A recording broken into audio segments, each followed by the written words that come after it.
Après la déconstruction des Trois Mousquetaires au cinéma français, voyons maintenant si le Comte de Monte Cristo d'Alexandre Dumas passe lui aussi à la casserole. Salut à tous, c'est Vince sur Plot Time et on se retrouve aujourd'hui pour parler d'un nouveau film français, et oui, français, ça faisait longtemps, du nom du Comte de Monte Cristo, écrit et réalisé par d'un côté Alexandre de la Patelière et Mathieu Delaporte,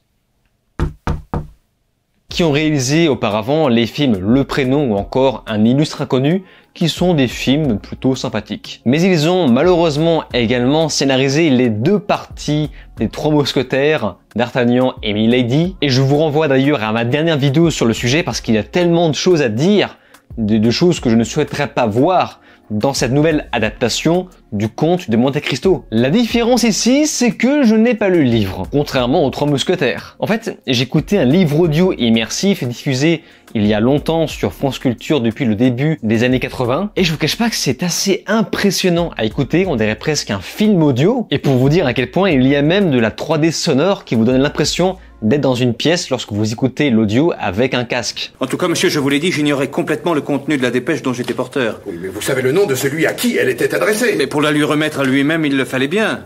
Donc le fait de savoir que ça a été fait dans les années 80 avec la comédie française, c'est hyper impressionnant. Alors évidemment, ce n'est pas un vrai livre audio, voilà, c'est juste l'adaptation des dialogues de façon immersive, mais ça nous donne déjà une idée de ce qu'est l'histoire originale de façon fidèle. Et je vous cache pas que j'étais plutôt fasciné par cette épopée. Pour moi, l'histoire du Comte de Monte Cristo nous explique qu'un être humain, plus particulièrement un homme, possède deux vies. La première est basée sur la passion de la jeunesse, la jouvence et le bonheur, tandis que la seconde est plus comme une sorte de seconde vie après la mort. En effet, nous construisons un personnage qui se détache complètement de son prédécesseur pour cultiver cette étape de transition jusqu'à la mort. Donc vraiment, ce conte est un personnage très intéressant à analyser, mais est-ce que 3 heures de film c'est suffisant pour nous raconter toute cette histoire? Eh bien, nous allons savoir de suite.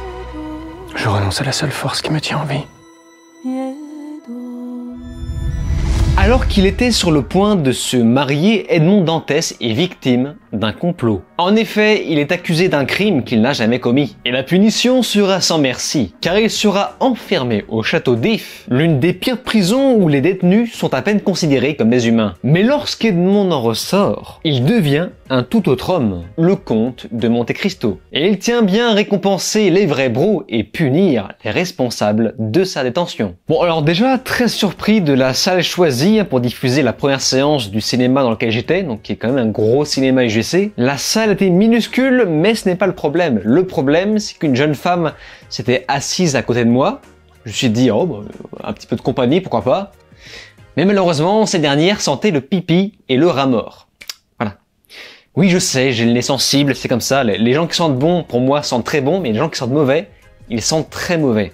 Et une femme qui sent le pipi, le rat mort, je peux vous garantir que ça perturbe l'expérience d'un film. J'imaginais déjà l'odeur d'Edmond en train de pourrir dans une prison sans se laver. Oui, je la connais l'odeur. Bref, s'il vous plaît, c'est l'été, donc n'oubliez pas de laver vos vêtements. En tout cas, pour en revenir au sujet principal, le Comte de Monte Cristo, je mentirais si je disais que ça n'avait rien à voir avec le livre. Par contre, et là je pense que tout le monde sera d'accord, les embranchements sont complètement différents. C'est-à-dire que, me concernant, je savais qu'ils allaient changer énormément de choses pour la seconde partie du film. La première, franchement, ça se tient. C'est en termes de fidélité, ils ont fait de leur mieux. La seconde, c'est beaucoup plus bancal. Et je les comprends. En fait, il faut bien comprendre que le livre représente des heures et des heures de dialogue qui aboutissent à multiples révélations, mais compiler tout ça en 3 heures de film, même si ça paraît long, eh bien on est obligé de faire quelques sacrifices. Et il y en a. Beaucoup. Le nouveau film Le Comte de Monte Cristo de 2024 est une version express de la version de Dumas. C'est-à-dire qu'il ne montre pas tout, alors ça ne veut pas forcément dire qu'il supprime des éléments. Parfois, il les cache, donc on les suggère, ce qui est une bonne idée, mais parfois il les supprime en faisant d'énormes raccourcis. On a des tas de personnages hyper importants qui passent complètement à la trappe, un ficelage qui s'en mêle sur lui-même, créant par la suite des incohérences, ou du moins tout un tas de questions qui restent en suspens. Ce faisant, même si ça ne dure que 3 heures, j'ai eu l'impression que le film n'en durait que 2, vu que j'avais déjà l'histoire en tête et j'avais hâte de savoir de quelle façon ils allaient transposer le scénario à l'écran. Ce qui est finalement un bon point puisque je ne me suis absolument pas ennuyé. Le problème, c'est qu'il manque tellement de détails qu'on en perd la saveur de l'original. Mais des fois, à ma grande surprise, eh bien, le film retombe sur ses pattes. Genre des fois, il prend des grosses libertés pour revenir au point de départ sur le fil conducteur principal, et je me dis quand même le film a quand même été adapté de façon sérieuse. Enfin, disons que les concessions qu'ils ont dû faire, c'était obligatoire parce que voilà, déjà accorder 3 heures pour un film, c'est beaucoup, et je pense qu'ils n'avaient pas le choix de faire comme ça. Pour moi, ils ont vraiment joué les meilleures cartes possibles pour transposer une histoire qui fonctionne à l'écran dans un format de film, puisqu'un film et un livre, ce n'est pas la même chose. Ou alors il aurait fallu faire le film en 2 parties. Mais là, écoutez, on s'en sort plus après. Donc, je pense que vous m'avez compris, malgré l'adaptation branlante, le film parvient quand même à obtenir un résultat satisfaisant. Déjà, ce qui est intéressant, c'est cette volonté d'appuyer sur le côté beaucoup plus hardcore, ne serait-ce que tout le passage dans la prison, qui paraît vraiment beaucoup plus affreux que dans l'histoire originale, avec un Pierre Ninet qui nous propose une transformation physique. Alors je ne sais pas à quel niveau il a perdu du poids pour ce rôle, parce que de base l'acteur n'était pas très gros, hein. Je veux dire, il a toujours été très maigre, donc je ne sais pas si le film a voulu s'appuyer sur ça, le fait de profiter qu'il soit maigre, mais en tout cas ça marche vraiment bien. Mais par contre, cette volonté d'appuyer sur le côté hardcore du film est parfois paradoxale par rapport au fait que ce dernier a un peu plus édulcoré le personnage original. Quoi qu'il en soit, quand on parle du loup, Pierre Ninet qui incarne Edmond Dantès, je trouve que ça marche très bien. Même avant même de voir le film, je savais que ça allait marcher pour la simple et bonne raison que Edmond Dantès est censé être un personnage qu'on voit évoluer à travers plusieurs années. Et Pierre Ninet a cette faculté à avoir le physique d'un acteur plutôt jeune alors qu'il approche doucement de la quarantaine. Donc c'était vraiment le choix parfait, ne serait-ce que par son physique. Mais alors par contre, le truc qui m'a sorti un petit peu du film, c'est tout le concept autour du maquillage. Le maquillage est hyper bien fait, ça y a pas de problème. Ne serait-ce que le passage dans la prison, on le voit vraiment avec une grosse barbe, des cheveux longs, des ongles longs, il est sale, c'est hyper bien fait, il n'y a pas de problème. Mais en fait, le comte de Monte Cristo est un personnage aux multiples facettes. Ils essaient vraiment de retranscrire ça avec brio dans ce film, avec une utilisation de maquillage pour imiter les différents masques qu'il va pouvoir se coller sur la figure. Mais le problème, c'est qu'Edmond, pour se déguiser en comte de Monte Cristo et duper ses anciens proches, va choisir un masque qui ressemble à Pierre Ninet, mais en plus vieux. Ce qu'il est déjà censé être. Donc je ne comprends pas l'utilité de ce masque, puisque concrètement il a vraiment la même tête que quand il était plus jeune.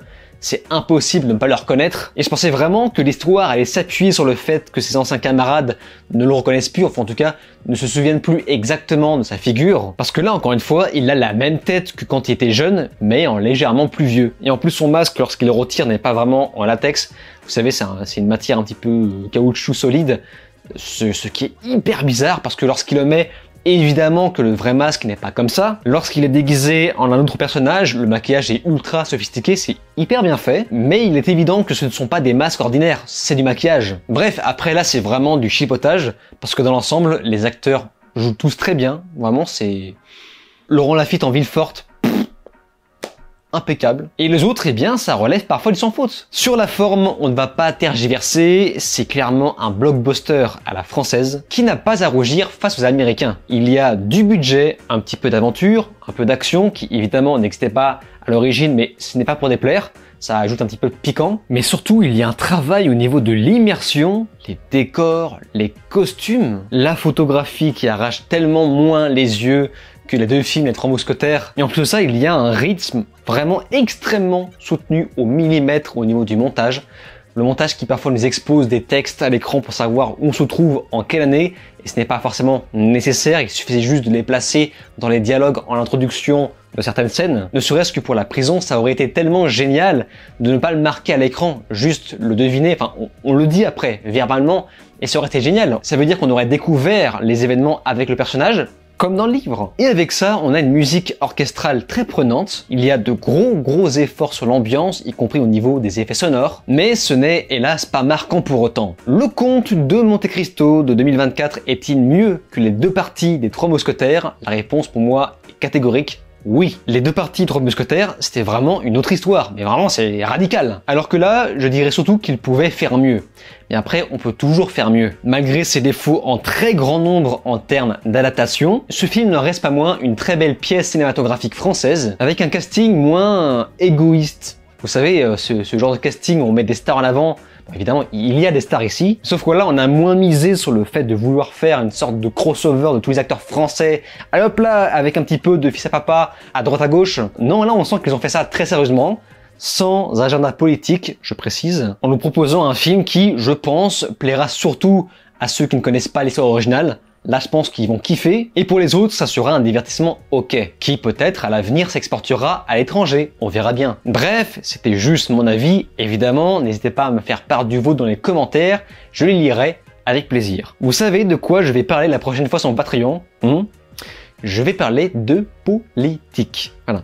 Je vais enfin vous donner mon avis sur la politique sur mon Patreon. Donc n'hésitez pas à y jeter un petit coup d'œil, voilà, à vous abonner, à souscrire. En tout cas pour ceux qui ont la volonté de me soutenir financièrement. Le lien se trouve en description ou encore évidemment en commentaire épinglé au-dessus du lien Linktree pour me suivre sur les réseaux. Et vous allez voir que vous allez être surpris. Autrement, abonnez-vous à ma chaîne. Je vous dis alors ciao et à la prochaine.